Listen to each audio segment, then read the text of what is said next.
Siya Kolisi held his first ever captain's press conference ahead of the first test match against England that takes place this Saturday at Ellis Park. He is, of course, the first African Springbok to lead the Boks out in a test match and could be leading out a starting team that has a record 7 African players in the starting lineup. Now, our man in the field, Shahied Joseph, is currently there. Shahied, can you hear me? Anything you can tell us from that presser? Sandile, I can hear you. What stood out for you from that presser? Well, he's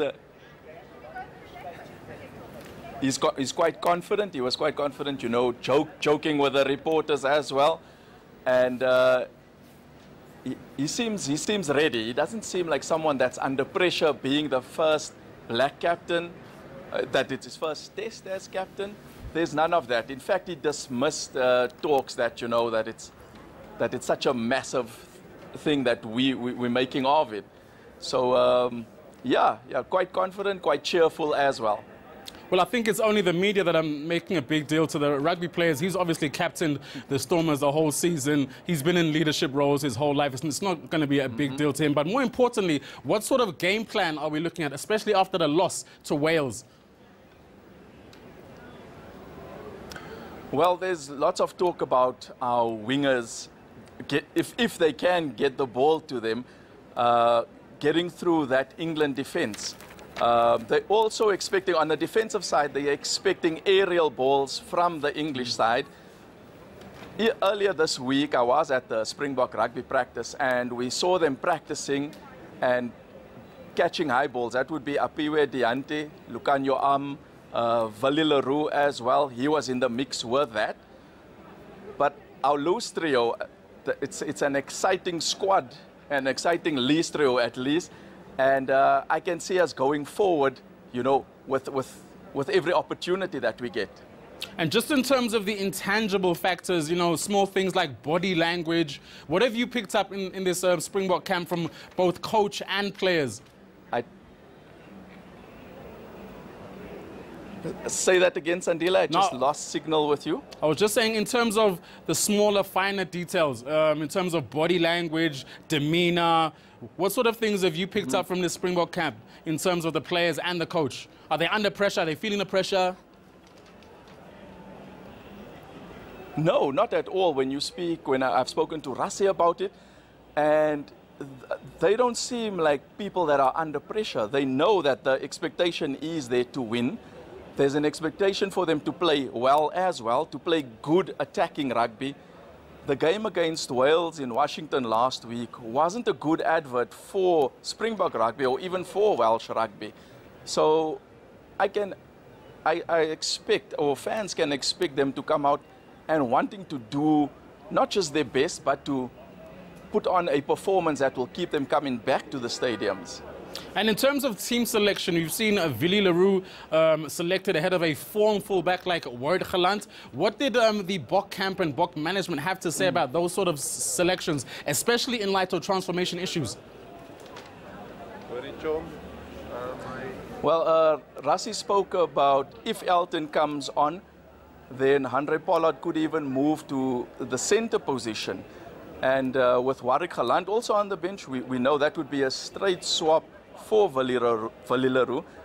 Both are quick players, deceptive players, and I'm especially looking forward to seeing Warwick Gelant getting on the field for the Springboks. But what I'm speaking about specifically is the selection of Vali Leroux ahead of Warwick Gelant. What was said about that specifically, seeing as Warwick Gelant has had a superb Super Rugby season? He's been the form fullback for South Africa, and we see Vali Leroux being put into the starting 15. What was said about that specifically? Well, look, Vali and Faf are playing overseas right now, so they've got that experience of playing against English and French players, and I think that was the main reason for Vali Leroux getting the nod ahead of Warwick Gelant. Okay, and in terms of using the bench, I mean, no, carry on. I can see we can expect Elton Jantjies, even Van Zyl and Warwick Gelant as well coming off the bench to make that impact in the last 20 minutes. And what do you make of the lock pairing in terms of RG Snyman and, of course, Franco Mostert playing ahead of Peter Steph du Toit, who just captained the Boks in Wales? Plus, he's been in form. He's been in the Springbok setup. He's got more experience than RG Snyman. What do you make of that selection in the engine room? Well, there's new combinations all around, the 9 and 10, the front three, as well as the locks, as you've mentioned. And Rassi's been clear with his instruction that we know what the others can do, except for those that are injured. You know, Eben Etzebeth is out, Warren Whiteley. We know what we can get from them, but what are we going to see from RG Snyman on an international level? There's Lucanio Am as well with the Allender in the center of midfield. So that's a whole new combination there too. And yeah, it's all about a trial run, basically, a test, if you like, for Rassie Erasmus and the Boks. 100%. Now, 7 black players have been picked in the starting 15. Is that going to be the benchmark that the Springboks will use going forward? Is that something we can, you know, become accustomed to? Will there always be 6, 7, 8 black/African/colored players in the starting 15? Or is that something that's just being done now? I don't think it's just being done for reasons of transformation. Again, Rassie's been clear about how he selected this team. It's about performances at Super Rugby level, the players that travel to Australia and New Zealand as well. All of those factors were considered, as well as those that perform best at training. He was very clear about that as well, you know, saying that he's monitoring these players, he's watching them closely. It's not just a matter of I'm selecting players based on transformation or black players as such. In fact, he doesn't like saying that. For Rassie, it's about selecting the best players out of his plus 30-man squad. 100%. Now, we've been focusing solely on the Springbok camp. There's another team in the equation. That would obviously be England playing at Ellis Park. In terms of their preparation, their team selection, they've obviously come, you know, off the back of 4 losses. You know, they've been under pressure. It's probably the toughest time that Eddie Jones has had in terms of his tenure as an England coach. What can we expect game plan-wise? What can we expect in terms of selection from England?